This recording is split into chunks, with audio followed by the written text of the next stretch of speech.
এখন বলা হচ্ছে প্রতারণা করেছে। নিজের কথা শুনলেই আর প্রতারণা হবে না, আর কথা না শুনলেই প্রতারণা হয়ে যাবে। কেন কথা শুনতে হবে? ঐকমত্য কমিশনকে। ঐকমত্য কমিশন তার সিদ্ধান্ত আমাদেরকে জানিয়েছে, যা আলোচনা হয়েছে এই ব্যাপারেই তো সিদ্ধান্ত নিয়েছে। এখন প্রশ্ন হলো, আমি মতদ্বৈততা করেছি একটা বিষয়ে, আমার মতদ্বৈততা ঐকমত্য কমিশন শুনে নাই, নাও তো শুনতে পারে। ঐকমত্য কমিশন আমার মতদ্বৈততা পুরোপুরি শুনবে কেন? জামাত ইসলামী এখানে মতদ্বৈততা করেও ডিসেন্টিং নোট দিয়েছে। কোথায়? আমাদের ডিসেন্টিং নোট তো ঐকমত্য কমিশন শুনে নাই।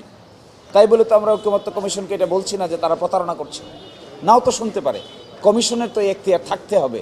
একটা কমিশন যদি তার সিদ্ধান্ত নিতে না পারে, আমাদের বিরুদ্ধে সিদ্ধান্ত নিলেই আমরা এটাকে প্রতারণা বলে আখ্যায়িত করি, তাহলে তো কমিশনকে ফাংশন করবে কি করে এটা সামনের দিকে অগ্রসর হবে? আর যখন পক্ষে বলা হবে তখন ঐকমত্য কমিশন সঠিক সিদ্ধান্ত নিয়েছে, আর যখন বিপক্ষে বলা হয়েছে তখন ঐকমত্য কমিশন নাকি প্রতারণার আশ্রয় নিয়েছে।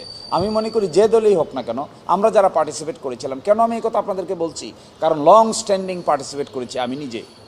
সেখানে আমরা যে সমস্ত মতামত দিয়েছিলাম, ঐকমত্য কমিশন ওই মতামতের কিছু অংশ ডিলিট করে দিয়েছে। হতেই পারে আমরা যে মতামত দিয়েছি এটার কিছু অংশ ডিলিট করার এখতিয়ার তো ঐকমত্য কমিশনে আছে, তারা চাইলে এটা ডিলিট করতে পারে, অ্যাকসেপ্ট নাও করতে পারে। একইভাবে অন্যান্য দলেরও কিছু বিষয় ঐকমত্য কমিশন অ্যাকসেপ্ট করে নাই, করতেই পারে। এবং সেই বিষয়ের কারণে এখন এসে ঐকমত্য কমিশনকে যদি আমরা প্রতারক বলি, তাহলে আর গণ অভ্যুত্থানের প্রতি শ্রদ্ধা থাকে কোথায়?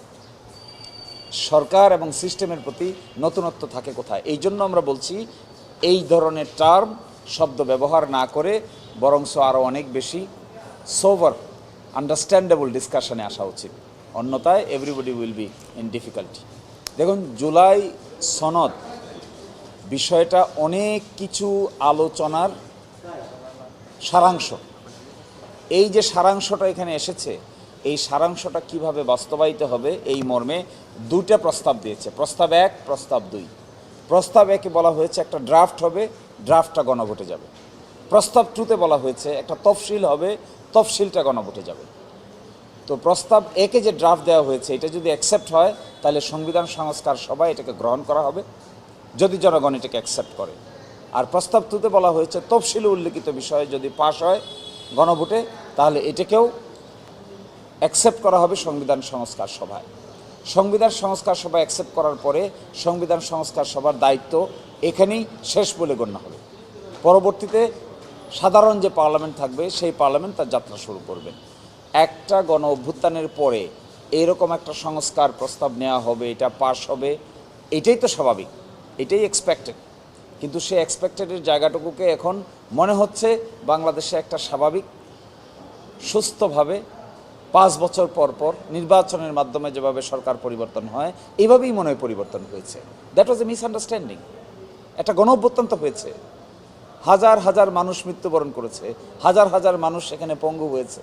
এরপর একটা রিফর্মের এজেন্ডা আসছে, সেই রিফর্ম এজেন্ডাটা অ্যাকসেপ্ট হয়েছে, কেউ কেউ দ্বিমত পোষণ করেছেন।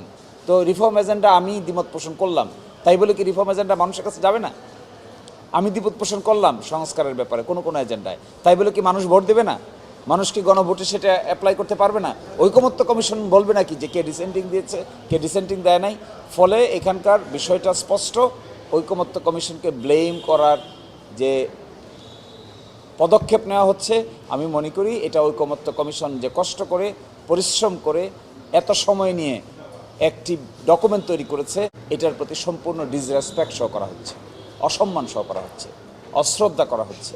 আমাদের সকলকেই শেষ পর্যন্ত জুলাই অভ্যুত্থানের প্রতি, ওই স্পিরিটের প্রতি আমাদের সকলেরই খেয়াল রাখা দরকার, যেন এটা কোনোভাবেই ব্যাহত না হয়।